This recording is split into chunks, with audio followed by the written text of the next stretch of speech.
ലിംഗം അറുത്ത് മാറ്റിയിട്ട് എണ്ണ കോരി ഒഴിക്കും. എന്നിട്ട് അവിടെ വാഴയിലയിൽ കൊണ്ട് കിടത്തും. ധാരധാരയായിട്ട് ചൂട് എണ്ണ ഈ അറുത്ത് മാറ്റിയ ലിംഗത്തിൻ്റെ അവിടെ ഇങ്ങനെ ഒഴിച്ചുകൊണ്ടിരിക്കും.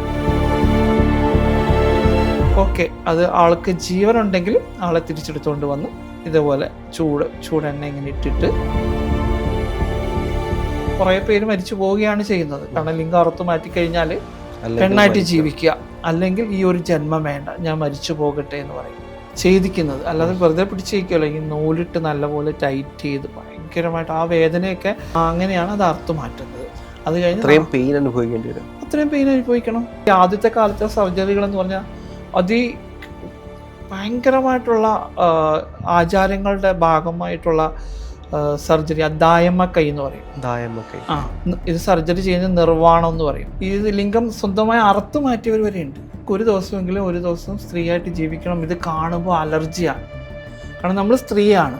കേരളത്തിൽ തന്നെയുണ്ട്, ആലപ്പുഴയുണ്ട് ഒരു കുട്ടി സ്വന്തം ലിംഗം കൈകൊണ്ട് അറുത്ത് മാറ്റി.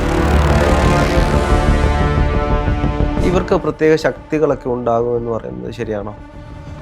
ചെയ്യുന്ന ഈ രഹസ്യ പൂജകൾ ചെയ്യുന്ന ആളുകൾക്ക് തീർച്ചയായിട്ടും അവർക്ക് അത് നമ്മൾ ശക്തി എന്ന് പറഞ്ഞാൽ അവര് അതുപോലെ ആണുമല്ല പെണ്ണുമല്ലാത്ത ഒരു ജന്മം, ആ ജന്മം ജീവിച്ച് തീർക്കുക. കോഴിപ്പുറത്തിരിക്കുന്ന ഒരു ദേവിയുണ്ട്, സന്തോഷി മാത എന്ന് പറഞ്ഞു. ആ മാത ഇവിടെയല്ല, ഗുജറാത്തിൽ ബഹിചാര എന്നൊരു സ്ഥലത്തെ. ഈ ഹിജറ സംസ്കാരം എങ്ങനെയാണ് രൂപപ്പെട്ടത്? ഈ ഹിജറ സംസ്കാരം എങ്ങനെയാണ് രൂപപ്പെട്ടത്? ഇത് മുഗൾ കാലഘട്ടം തൊട്ട് ഇത് പണ്ട് രാമൻ വനവാസത്തിന് പോയപ്പോൾ പ്രജകളെല്ലാം കൂടെ രാമനെ പുറകെ പോയി. അപ്പം വനവാസത്തിന് പോകുമ്പം അപ്പം അതിർത്തിയിൽ വനത്തിലേക്ക് പോകുന്ന സമയത്ത് എല്ലാവരും ഉള്ള സമയത്ത് അപ്പം രാമൻ പറയും, എല്ലാവരും ഭയങ്കര സങ്കടത്തിലൊക്കെ ആയപ്പം പറഞ്ഞു, നിങ്ങളെല്ലാവരും ഉള്ള എല്ലാ ആണും പുരുഷനും സ്ത്രീയും എല്ലാവരും പുരുഷനും സ്ത്രീയും തിരിച്ചു പോകാൻ പറയും. പുരുഷനും സ്ത്രീയും തിരിച്ചു പോകാൻ പറയും. അങ്ങനെ പോകും. വനവാസം കഴിഞ്ഞ് വരുമ്പോൾ കുറേ ആൾക്കാർ അവിടെ ഇരിക്കുകയാണ്. 14 വർഷം വനവാസം കഴിയുമ്പോൾ ഇങ്ങനെ ഇരിക്കുകയാണ് അവിടെ കുറേ ആൾക്കാർ ആ ഭാഗം ഇങ്ങനെ ഇരിക്കുക. അപ്പം രാമൻ ചോദിക്കും, എന്താണ് നിങ്ങൾ പോകാഞ്ഞേന്ന് ചോദിക്കും. അല്ല, ഞങ്ങളോട് ആണിനോടും പെണ്ണിനോടും പോകാനാണ് പറഞ്ഞത്, ഞങ്ങൾ ആണിലും അല്ല പെണ്ണിലും അല്ലാത്ത ആൾക്കാരാണെന്ന് പറഞ്ഞു. അപ്പോൾ പറഞ്ഞു, അപ്പം രാമൻ്റെ ഒരു അനുഗ്രഹം പോലെയാണ്, നിങ്ങളെല്ലാവരും വന്ദിക്കപ്പെടും, അനുഗ്രഹിക്കപ്പെടും. നിങ്ങളുടെ അനുഗ്രഹങ്ങൾ, നിങ്ങൾ കൊടുക്കുന്ന അനുഗ്രഹങ്ങൾ മറ്റുള്ളവർക്ക് അനുഗ്രഹമായി. ഞങ്ങളിപ്പോൾ ഒരാളെ അനുഗ്രഹിച്ചു കഴിഞ്ഞാൽ അവർക്കത് ആശീർവാദമായി വരും എന്നുള്ള ഒരു രീതി, അതൊരു അനുഗ്രഹമായിട്ട് തന്നതാണ്. അന്നാണ് നമ്മുടെ ഈ കൾച്ചറിൻ്റെ ഭാഗമായിട്ടുള്ളത്. അപ്പം അങ്ങനെ തൊട്ടാണ് ഇത് അറിയപ്പെടുന്നത്. പിന്നെ ഇത് മുഗൾ രാജവംശത്തിൽ തൊട്ടുണ്ട് ആൾക്കാർ. അതിനുശേഷവും പലയിടത്തും അവരുടെ രാജ്ഞിമാരെടുത്തും അന്തപുരത്തും ഒക്കെ കാവൽ നിന്നിരുന്ന ഹിജടകളായിട്ടുള്ളവരാണ്. കാരണം അവർ യുദ്ധത്തിന് പോകുമ്പം ഒരാണിനെ അവിടെ നിർത്താൻ പറ്റത്തില്ല, അവർക്ക് സംരക്ഷകരായിട്ട്. അപ്പോൾ ഇവരെ നിർത്തിയേക്കുന്നത് ഇങ്ങനെയുള്ളവരെയാണ്. അങ്ങനെ ഈ ഒരു കൾച്ചറിൻ്റെ ഭാഗം ഇത് ഇങ്ങനെ ഉരുത്തിരിഞ്ഞ് വന്നൊരു സംസ്കാരമാണ് ഹിജറ കൾച്ചർ വരുന്നത്. അപ്പോൾ അന്ന് തൊട്ട് തുടങ്ങിയതാണ്. അപ്പം അങ്ങനെ ഒരു കൂട്ടമായിട്ട് ജീവിക്കുക. ഇതിനകത്ത് തന്നെ കുറേ പേരുണ്ട്. ഈ പൂജാ കാര്യങ്ങളുമായിട്ട് പോകുന്ന കിന്നറായിട്ടുള്ള അഗാഢകളുണ്ട്. ഇപ്പം നമ്മൾ കുംഭമേളയിൽ കണ്ടിട്ട് കുറേ പേര് അവിടെ സന്യാസിമാരുണ്ട്. അതിനകത്ത് ഹിജറകളായിട്ട് ജീവിക്കുന്നവരുണ്ട്. അങ്ങനെയുള്ള കുറേ കൾച്ചറിൻ്റെ ഭാഗമായിട്ടാണ്. ഈ ജോഗപ്പ എന്ന് പറഞ്ഞ ഒരാൾക്കാരുണ്ട്. ജോഗപ്പ അവരൊക്കെ എന്ന് പറഞ്ഞു കഴിഞ്ഞാൽ പൂജാ കാര്യങ്ങളൊക്കെ ആയിട്ട് ജീവിക്കുന്ന മനുഷ്യരാണ്. പക്ഷെ അവർ സ്ത്രീകളുടെ വേഷം ധരിക്കും, അവർ കല്യാണം കഴിക്കും, കുട്ടികളായിട്ട് ജീവിക്കും. അതുകൊണ്ടാണ് ഇപ്പോൾ പുതിയതായിട്ട് ബില്ലൊക്കെ വരുമ്പോൾ ജോഗപ്പയൊന്നും ഇതിനകത്ത് ഉൾപ്പെടേണ്ട ആളുകളെ അല്ല. കാരണം കമ്മ്യൂണിറ്റിയാണ്. കാരണം അവർ കുടുംബജീവിതം നയിക്കുന്ന ആൾക്കാരാണ്. അവർ അമ്പലത്തിലെ പൂജയും കാര്യങ്ങളൊക്കെ നടത്തി അവർ സ്ത്രീകളെ വസ്ത്രം ധരിച്ച് അങ്ങനെയൊക്കെ ആയിട്ട് കല്യാണം കഴിച്ച് കുട്ടികളായിട്ടൊക്കെ ജീവിക്കുന്ന ആൾക്കാരുണ്ട്. അത് ജോഗപ്പ. അപ്പോൾ ഹിജറകളെന്ന് പറഞ്ഞാൽ സർജറി ചെയ്ത് പൂർണ്ണമായിട്ട് സ്ത്രീയായിട്ട് ജീവിക്കാൻ ആഗ്രഹിക്കുന്ന ആൾക്കാരാണ്. സർജറി ചെയ്യാത്തവരുമുണ്ട്. കൂടുതലും സർജറി ചെയ്ത ആൾക്കാരാണ് കാരണം നിൽക്കുന്നത്. അവർ സർജറി ചെയ്യണമെന്ന് ആഗ്രഹിക്കുന്ന ആൾക്കാരാണ്. അന്ന് തൊട്ട് ഈ സർജറി, ആദ്യത്തെ കാലത്തെ സർജറികളെന്ന് പറഞ്ഞാൽ ഭയങ്കരമായിട്ടുള്ള ആചാരങ്ങളുടെ ഭാഗമായിട്ടുള്ള സർജറി, ദായമ്മ കൈ എന്ന് പറയും. ദായമ്മക്കൈ. ഇത് സർജറി ചെയ്യുന്ന നിർവ്വാണം എന്ന് പറയും. നിർവ്വാണം ചെയ്യുക, അത് ദായമ്മ കൈ ചെയ്യുമായിരുന്നു അന്നത്തെ കാലത്ത്. ഞങ്ങളുടെ ഇതിന് ദായമ്മ ചെയ്യുന്ന ഒരാളുണ്ട്, ദായമ്മയുണ്ട്. ദായമ്മയാണ് ഇത് ചെയ്യുന്നത്. ഇതിന് വേണ്ടിയിട്ട് ഇത് ചെയ്യുന്ന ഒരാളുണ്ട് ഞങ്ങളുടെ കൂട്ടത്തിൽ, അവരെയാണ് ദായമ്മ എന്ന് പറയുന്നത്. അപ്പോൾ ഇത് കുറേ നാള് ഇപ്പം നമ്മൾ ഒരാൾക്ക് ആഗ്രഹം ഉണ്ടെന്ന് പറയും, അവർ പറയും ഇത് ഒന്നിൽ നീ ജീവിക്കും അല്ലെങ്കിൽ മരിക്കും. കൂടുതൽ നമ്മൾ മരിക്കാനാണ് ചാൻസ്. രക്ഷപ്പെടുകയാണെങ്കിൽ നമ്മൾ രക്ഷപ്പെട്ടു. അപ്പം ഈ ലിംഗം സ്വന്തമായി അറുത്തു മാറ്റിയവർ വരെ ഉണ്ട്. കാരണം അവർക്ക് ഒരു ദിവസം സ്ത്രീയായിട്ട് ജീവിക്കണം. ഇത് കാണുമ്പോൾ അലർജിയാണ്. കാരണം നമ്മൾ സ്ത്രീയാണ്. നമുക്ക് സ്ത്രീയായിട്ട് ജീവിക്കുമ്പോൾ നമുക്ക് ഇഷ്ടമില്ലാത്തൊരു നമ്മുടെ ഒരു ശരീരഭാഗം കാണുമ്പോഴത്തേക്ക് മാനസികമായിട്ടും ഡിപ്രഷൻ ഉണ്ടായിട്ട് ഭയങ്കര ബുദ്ധിമുട്ടായിട്ട്. കേരളത്തിൽ തന്നെയുണ്ട്, ആലപ്പുഴയുണ്ട് ഒരു കുട്ടി, സ്വന്തം ലിംഗം കൈകൊണ്ട് അറുത്തു മാറ്റിയൊരു, അങ്ങനെ അത്ര ആഗ്രഹിക്കുന്ന ഒരു സ്ത്രീയായിട്ട് ജീവിക്കാം. ഇത് ഈ പൂജ ചെയ്യുന്ന സമയത്ത് ഇത് അഗ്നിയിൽ ഹോമിക്കുകയാണ് എന്നൊക്കെ കേട്ടിട്ടുണ്ട്, അതെങ്ങനെയാണ്? ഇത് അന്ന് അത് പൂജ അത് പുരാതനമായിട്ട് ആ സമയത്ത് ദായമ്മക്കൈ എന്ന് പറഞ്ഞ് ഇവരെ ഇരുത്തും. പൂജയ്ക്ക് വേണ്ടിയിട്ട് ഇവരെ ഒരു അടഞ്ഞ റൂമിലിരുത്തും. ഇത്രയും ദിവസം, ഒരു 41 ദിവസമൊക്കെ ഇരുത്തിയിട്ട് അവർക്ക് പൂജയും കാര്യങ്ങളും ഒക്കെ ആയിട്ട് ചിട്ടവട്ടങ്ങളായിട്ട് ഇരുന്നിട്ട് അത് കഴിഞ്ഞിട്ടാണ് ഈ ദായമ ചെയ്യുന്നത്. അവിടെയാണ് ഈ രഹസ്യ പൂജകളെല്ലാം അവിടെ ചെയ്യും. ആ പൂജയും കാര്യങ്ങളൊക്കെ ചെയ്യുന്നുണ്ട്. ആ പൂജ നമ്മൾക്കൊന്നും അറിയത്തില്ല. കാരണം ദായമ ചെയ്യുന്നവർക്ക് ആ സമയത്തുള്ള പൂജകളും കാര്യങ്ങളും ഒക്കെ കഴിഞ്ഞിട്ടാണ് ഇവർ ദായമ ചെയ്യുന്നത്. കാരണം ആ കാലഘട്ടത്തിലൊന്നും നമുക്കത് അറിയത്തുമില്ല. അപ്പം കേരളത്തിൽ വളരെ പഴയ കുറേ സീനിയറായിട്ടുള്ള ആൾക്കാർക്കുണ്ടാവും. അവരൊക്കെ കേരളത്തിൽ കുറച്ച് ആൾക്കാരേ ഉള്ളൂ. ഞങ്ങളെപ്പോലുള്ള കുറച്ച് ആൾക്കാർ മാത്രമാണ് വിസിബിളായിട്ട് കുറച്ച് മുന്നോട്ട് വന്നിട്ടുള്ളവർ. അറിയാവുന്നൊരു ചില മനുഷ്യരുണ്ടാവും. അപ്പോൾ ഈ ദായമ്മയ്ക്ക് ഇവർക്ക് പ്രത്യേക ശക്തികളൊക്കെ ഉണ്ടാകും എന്ന് പറയുന്നത് ശരിയാണോ? അങ്ങനെ ചെയ്യുന്ന ഈ രഹസ്യ പൂജകൾ ചെയ്യുന്ന ആളുകൾക്ക് തീർച്ചയായിട്ടും അവർക്ക് അത് നമ്മൾ ശക്തി എന്ന് പറഞ്ഞാൽ അവർ പൂജകളും കാര്യങ്ങളും ഒക്കെ ചെയ്ത് അവർക്ക് അതിൻ്റെതായ ശക്തികളുണ്ട്. കാരണം ദായമ ചെയ്യാനുള്ള അവർക്ക് ആ ഒരു ഇതും ആ ചെയ്ത് കഴിഞ്ഞാലുള്ളതും അത് കഴിഞ്ഞുള്ള പൂജകളും ഒക്കെയാണ്. ശക്തി എല്ലാ മനുഷ്യരിലും ഉണ്ട്, നമുക്കും ഉണ്ട്. പക്ഷെ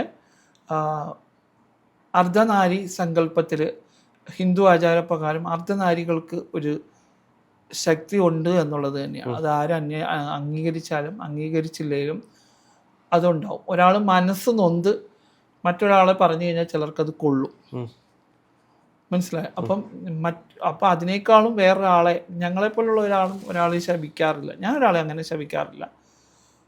മനസ്സിലായ? അത് അത്രയും ബുദ്ധിമുട്ടുമ്പോൾ മാത്രമാണ് നമ്മൾ ശപിക്കുന്നത്. കാരണം നമ്മളോ ഇങ്ങനെയാണ്, നമ്മൾ മറ്റൊരാളെ നമ്മളെപ്പോലെ ആകാൻ വേണ്ടിയിട്ട് ഒരിക്കലും നമ്മൾ ശപിക്കില്ല. ചിലരൊക്കെ ചാനലൊക്കെ കാണുമ്പോൾ ഞങ്ങളുടെ ബുദ്ധിമുട്ടും കാര്യങ്ങളൊക്കെ അറിയണമെങ്കിൽ നിങ്ങളുടെ കുടുംബത്തിൽ ഒരു കുട്ടി ഉണ്ടാകണമെന്ന്.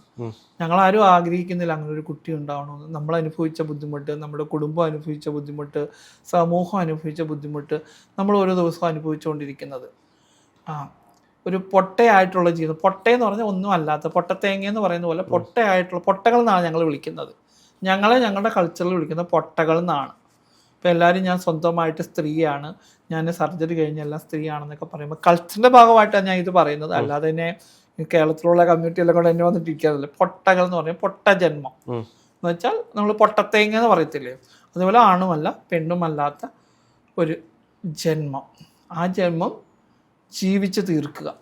ഈ ഭൂമിയിലേക്ക് വന്നു, അതിനനുസരിച്ച് നമ്മൾ ജീവിക്കുക. അപ്പോൾ അതിൻ്റെ കുറേ ആചാരങ്ങൾ. അപ്പോൾ സർജറി നിർവ്വാണം ചെയ്യുക. നമ്മൾ ആൺകുട്ടിയായിട്ടും പെൺകുട്ടിയായിട്ടും നമ്മൾ ജീവിക്കുമ്പോൾ ദൈവമായി തന്ന നമ്മുടെ ശരീരത്തിൻ്റെ ഒരു ഭാഗം അറുത്ത് മാറ്റുമ്പോൾ അത് നമ്മുടെ ഇഷ്ടപ്രകാരം മാറ്റുന്നതാണ്. ദൈവികമായി നമുക്ക് കിട്ടിയ നമ്മുടെ ഒരു ശരീരം അത് അറുത്ത് മാറ്റുമ്പോൾ ഒത്തിരി പ്രശ്നങ്ങളുണ്ട്. ഒത്തിരി പ്രശ്നങ്ങളെന്ന് പറഞ്ഞു കഴിഞ്ഞാൽ എല്ലാവരും വിചാരിക്കുന്നത് ചിലർ സർജറി ചെയ്ത് കളഞ്ഞു പോവുക എന്ന് മാത്രമല്ല. പക്ഷേ ഇതിൻ്റെ പൂജകളും കാര്യങ്ങളും ഒക്കെ ഉണ്ട്. ഈ ദോഷങ്ങൾ മാറാനും എടുക്കാനും സർജറിക്ക് പോകുമ്പോൾ തന്നെ നമ്മൾ പൂജകൾ ചെയ്യുന്നുണ്ട്. പൂജ ചെയ്യുമെന്ന് പറഞ്ഞു കഴിഞ്ഞാൽ ഞങ്ങളുടെ സന്തോഷി മാത എന്ന് പറഞ്ഞൊരു മാതയുണ്ട്. ഞങ്ങളുടെ കുലദൈവം എന്ന് പറഞ്ഞാൽ സന്തോഷി മാത. ആ മാതയാണ് ഞങ്ങളുടെ കുലദൈവം. അർദ്ധനാരി ഞങ്ങളുടെ എന്ന് വെച്ചാൽ നമുക്ക് അർദ്ധനാരി എന്ന് പറഞ്ഞു കഴിഞ്ഞാൽ അതെല്ലാവരുടെയും ഒരു അർദ്ധനാരി സങ്കല്പമാണെങ്കിലും ഓരോരുത്തർക്കും ഓരോ ദൈവമുണ്ടോ. നമ്മൾ ഞങ്ങളുടെതിൽ കോഴിപ്പുറത്തിരിക്കുന്ന ഒരു ദേവിയുണ്ട്, സന്തോഷി മാത എന്ന് പറഞ്ഞ്. ആ മാത ഇവിടെയല്ല, ഗുജറാത്തിൽ ബഹുചാര എന്നൊരു സ്ഥലത്തെ ദേവിയാണ്. അത് ഞങ്ങളുടെ ദേവി ആകുന്നതെന്ന് പറഞ്ഞു കഴിഞ്ഞാൽ അതൊരു സതിയുഗത്തിൽ ആ ദേശത്തിരുന്ന ദേവിയുടെ അടുത്ത് വന്ന് അവർ ഒരു രാജാവും 2 രാജാക്കന്മാർ 2 കുട്ടികളെ അങ്ങോട്ടും ഇങ്ങോട്ടും കല്യാണം കഴിപ്പിക്കണമെന്നൊക്കെ പറഞ്ഞ് ഇരുന്ന് കഴിഞ്ഞപ്പം കുട്ടികൾ ജനിച്ചത് 2 ആൺകുട്ടികളായിരുന്നു. അങ്ങനെ സതിയുഗത്തിൽ അവിടെ പോയി പ്രാർത്ഥിച്ചു, ഭയങ്കര സങ്കടത്തിലിരുന്നു. അങ്ങനെ ഒരു കുട്ടി അവിടെ ഒരു തടാകമുണ്ട്. ആ തടാകത്തിൽ കുളിച്ച് കഴിഞ്ഞപ്പോൾ ആൺകുട്ടി പെൺകുട്ടിയായി ആ തടാകത്തിൽ. അപ്പം പിന്നെ അവർ കുതിര ഇറക്കി നോക്കി, അപ്പം പെൺകുതിര ആൺകുതിരയായി. അപ്പോൾ അങ്ങനെ ആ ഒരു ഇതിൽ അത് അവിടെ അതെല്ലാം ആലേഖനം ചെയ്തിട്ടുണ്ട്. ഞാൻ അവിടെ 2 പ്രാവശ്യം പോയിട്ടുള്ളതാണ്. ആദ്യത്തെ എൻ്റെ ഒരു മോളുടെ വർഷപൂജയ്ക്ക് പോയിട്ടുണ്ട്, ദീപാറാണിയുടെ വർഷപൂജയ്ക്ക് അവിടെ പോയിട്ടുണ്ടായിരുന്നു. ഇപ്പം എൻ്റെ അർപ്പിതയുടെ വർഷപൂജയ്ക്ക് അവർക്ക് അവിടെ പോയി ചെയ്യണം, അവിടെ പോയി അത് പൂജ നടത്തി അവിടെ ചെയ്യണം എന്നുള്ള രീതിയിൽ അവിടെ പോയിട്ടുണ്ടായിരുന്നു. അപ്പോൾ അവിടെ എല്ലാം ഇങ്ങനെ ആലേഖനം ചെയ്ത് വെച്ചിട്ടുണ്ട്. ഞാൻ എൻ്റെ കൈകൊണ്ട് പറയുന്നതല്ല, ഓരോ ഫോട്ടോ എല്ലാം അവിടെ എഴുതിയിട്ടുണ്ട്. അപ്പോൾ അങ്ങനെയാണ് ട്രാൻസ് മനുഷ്യരുടെ ഈ ഹിജടകളുടെ ദൈവമാകുന്നത്. അവിടെ കുറച്ച് ഞങ്ങളുടെ ഹിജടകൾ അവിടെ ഇരിപ്പുണ്ട്. അവർ എല്ലാവരും പോയി അനുഗ്രഹം മേടിക്കും, അവർക്ക് പൈസ കൊടുക്കും. അവരാണോ പൂജ ചെയ്യുന്നത്? പൂജ ചെയ്യുന്ന അവരല്ല, അവിടെ പ്രത്യേകിച്ച് അവർക്കൊരു ഇരിപ്പിടമുണ്ട്. പൂജ ചെയ്യുന്ന പൂജ അത് ആ ദേശത്തെ ദൈവമാണ്. ആ ദേശത്തെ ദൈവമായിട്ട് ഇങ്ങനൊരു സതിയുഗത്തിൽ ഇങ്ങനൊരു കാര്യം ഉണ്ടായത് കൊണ്ട് ഇങ്ങനെ ഇങ്ങനെ പെൺകുട്ടി ആൺകുട്ടി ആകുന്നത് ഇങ്ങനെ മാറും, ജെൻഡർ മാറുന്നത് അത് ഞങ്ങളുടെ ദൈവമായി മാറി. അങ്ങനെയാണ് ഇത്. ഇതിനകത്ത് വേറെ ഉണ്ട്. പിന്നെ ശിവനും പാർവതിയും തടാകത്തിൽ കുളിച്ചുകൊണ്ടിരുന്ന സമയത്ത്, അവർ നീരാടിക്കൊണ്ടിരുന്ന സമയത്ത് ഒരു രാജാവ് നായാട്ടിന് വന്ന സമയത്ത് നായാട്ട് ആടി അവർ വെള്ളം കുടിക്കാനായിട്ട് ഈ തടാകത്തിലേക്ക് വരികയാണ്. അപ്പോൾ പാർവതി പറയും, അയ്യോ അവർ നീരാടിക്കൊണ്ടിരിക്കുകയാണ്, വസ്ത്രങ്ങളൊന്നുമില്ല. ശിവനോട് പറയുമ്പോൾ അപ്പം ആ വന്നവരെയൊക്കെ സ്ത്രീകളാക്കി മാറ്റിക്കളയും. ഞങ്ങളുടെ ആ ദൈവത്തിൻ്റെ അകത്ത് ഇങ്ങനെ ഇപ്പോൾ ആ ഒരു ഫോട്ടോയിൽ ഇതുമുണ്ട്. ഞങ്ങൾ വയ്ക്കുമ്പം ആ ബഹുചാര മാതയുടെ ഫോട്ടോയിൽ ഇതേപോലെ കുതിരകളുണ്ട്, ഇങ്ങനെയുള്ള ഓരോ ലേഖനം ചെയ്തിട്ടുണ്ട്. അപ്പോൾ അങ്ങനെ ഒരു ഇത് പറയുന്നുണ്ട്. പക്ഷേ അതെനിക്ക് കേട്ടറിവാണ്. പക്ഷേ ഇത് കണ്ടറിവാണ്. ഞാൻ ആ ക്ഷേത്രത്തിൽ പോയപ്പോൾ അവിടെയെല്ലാം എഴുതി വെച്ചിട്ടുണ്ട്. അങ്ങനെ അതാണ് ഞങ്ങളുടെ ഗുരു. ആ ഗുരുവിൻ്റെ പൂജ ചെയ്തിട്ടാണ് ഈ സർജറിയൊക്കെ ചെയ്യുന്നത്. സർജറി എന്ന് പറഞ്ഞാൽ ഈ നിർവ്വാണം ചെയ്യുന്നത് രാത്രിയിൽ ഈ ഒരു കത്തിയുണ്ട്, അത് പഴുപ്പിച്ച് എണ്ണ തിളപ്പിച്ച് എന്നിട്ട് രാത്രിയുടെ 3-ാം യാമത്തിൽ ആണ് ഈ ഇത് ചെയ്യുന്നത്. ഒരു കുഴി എടുത്തിട്ട് ഇങ്ങനെ വെക്കും. ആ കുഴി എടുത്തിട്ട് ഇവരെ ഇത് ഇങ്ങനെ നിർവ്വാണം ചെയ്തിട്ട് ഇവരെ ഈ ലിംഗം അറുത്ത് മാറ്റിയിട്ട് എണ്ണ കോരി ഒഴിക്കും. എന്നിട്ട് അവിടെ വാഴയിലയിൽ കൊണ്ട് കിടത്തും. ഈ കുഴിയുടെ ഇപ്പുറത്ത് വാഴയിലയിൽ കൊണ്ട് കിടത്തും. എന്നിട്ട് അവർക്ക് ഇങ്ങനെ എണ്ണ ധാരധാരയായിട്ട് ചൂട് എണ്ണ ഈ അറുത്ത് മാറ്റിയ ലിംഗത്തിൻ്റെ അവിടെ ഇങ്ങനെ ഒഴിച്ചുകൊണ്ടിരിക്കും. ഒഴിച്ചുകൊണ്ടിരിക്കും. പിന്നെ കുറേ മണിക്കൂറിന് ശേഷം അത് ആൾക്ക് ജീവനുണ്ടെങ്കിൽ ആളെ തിരിച്ചെടുത്തുകൊണ്ട് വന്ന് ഇതേപോലെ ചൂടെണ്ണ ഇങ്ങനെ ഇട്ടിട്ട് ആ മുറിവ് ഉണക്കിയെടുക്കുകയാണ് ചെയ്യുന്നത്. 41 ദിവസം ഒരു റൂമിൽ അടച്ചിരുത്തും. പുരുഷന്മാരൊന്നും കാണാതെ ഇങ്ങനെ പ്രാർത്ഥനയായിട്ട് ജീവിക്കുക. ഇതിൽ ഭൂരിഭാഗം മനുഷ്യരും ഇതിൽ നിന്ന് കുറേ പേര് മരിച്ചു പോവുകയാണ് ചെയ്യുന്നത്. കാരണം ലിംഗം അറുത്ത് മാറ്റിക്കഴിഞ്ഞാൽ രക്ഷപ്പെടുന്നത് വളരെ കുറവായിരിക്കും. ഇതെല്ലാം പറഞ്ഞിട്ടും എന്നാലും എനിക്ക് ഒന്നിയിൽ ജീവിക്കുക, പെണ്ണായിട്ട് ജീവിക്കുക, അല്ലെങ്കിൽ ഈ ഒരു ജന്മം വേണ്ട, ഞാൻ മരിച്ചു പോകട്ടെ എന്ന് പറയും. അത് ലിംഗം ഇങ്ങനെ ഒന്ന് ടൈറ്റ് ചെയ്ത് നല്ലപോലെ ടൈറ്റ് ചെയ്ത് ഇങ്ങനെ നല്ല ടൈറ്റ് ചെയ്താണ് ഇവർ ചെയ്തിക്കുന്നത്. അല്ലാതെ വെറുതെ പിടിച്ചിരിക്കുമല്ലോ, ഈ നൂലിട്ട് നല്ലപോലെ ടൈറ്റ് ചെയ്ത് ഭയങ്കരമായിട്ട് ആ വേദനയൊക്കെ ഭയങ്കരമായിരിക്കും. നമ്മൾ അനുഭവിച്ചവർക്കറിയാം. അങ്ങനെയാണ് അത് അർത്ഥം മാറ്റുന്നത്. അത് കഴിഞ്ഞ് അത്രയും പെയിൻ അനുഭവിക്കണം. നമുക്ക് സ്ത്രീ ആകുക എന്ന് പറഞ്ഞാൽ എല്ലാവരും വിചാരിക്കുന്നല്ലോ, ഒരു സ്ത്രീ ഒരു ജെൻഡർ മാറുക, ഒരു സാരി ഉടുത്ത് നടക്കാൻ പോലും ബുദ്ധിമുട്ടാണ്. നമുക്കൊരു സാരി ഉടുത്ത് നമ്മൾ ജീവിക്കുമ്പോൾ, ഈ സമൂഹത്തിൽ ജീവിക്കുമ്പോൾ ഉണ്ടാകുന്ന ബുദ്ധിമുട്ട്. അപ്പോൾ ഈ ഒരു സർജറിക്ക് ആ ഒരു ദായമ്മ കൈ എന്നാണ് പറയുന്നത്. ദായമ്മ ചെയ്ത കൈ ആളെ കാണുമ്പോൾ ഇത് ദായമ്മ കൈ ചെയ്ത ഒരാളാണെന്ന് പറഞ്ഞാൽ പുരാതനമായിട്ടുള്ള ഞങ്ങളുടെ ആചാരപ്രകാരം ഞങ്ങളുടെ ദായമ്മ ചെയ്ത കൈ അവരതീവ സുന്ദരികളായിരിക്കും. സ്ത്രീകളെ പോലും തോക്കുന്ന രീതിയിൽ അവർ രക്ഷപ്പെട്ടു തന്നു കഴിഞ്ഞാൽ അതീവ സുന്ദരിയായിരിക്കും. നമ്മൾ പറയുന്ന പോലെ അല്ലാത്ത ആ ഒരു പ്രത്യേക ഒരു അനുഗ്രഹമായിരിക്കും അവർക്ക്. അങ്ങനെ കുറേ ആൾക്കാരുണ്ട്. ഇപ്പോൾ അങ്ങനെയൊന്നും ചെയ്യാൻ പറ്റത്തില്ല, ചെയ്യാറില്ല. അത് കഴിഞ്ഞ് 41 ദിവസം കഴിയുമ്പോൾ 41 ദിവസം ഇരിക്കും. ഇപ്പം നമ്മുടെ കേരളത്തിൽ അവിടെ 41 ദിവസം കഴിഞ്ഞ് ഇവിടെ 12 ദിവസം ആകുമ്പം നമ്മൾ കുളിപ്പിക്കും. ഒരു പെൺകുട്ടിയെ കുളിപ്പിക്കുന്ന പോലെ മഞ്ഞൾ തേച്ച്, ശരീരം മൊത്തം മഞ്ഞൾ തേച്ച്, തലയിൽ എണ്ണ പൊത്തി, അങ്ങനെ എല്ലാം മധുരം കൊടുത്ത്, പൂജയെടുത്ത്, ആരതി എടുത്ത് അവരെ കുളിപ്പിക്കുന്നത്. 12ാം തണ്ണി എന്ന് പറയും. 12ാമത്തെ ദിവസം കുളിപ്പിക്കുന്നത്. 21 ദിവസം കുളിപ്പിക്കുന്നവരുണ്ട്. പിറ്റേ 41ാമത്തെ ദിവസമാണ് ജൽസ നടക്കുന്നത്.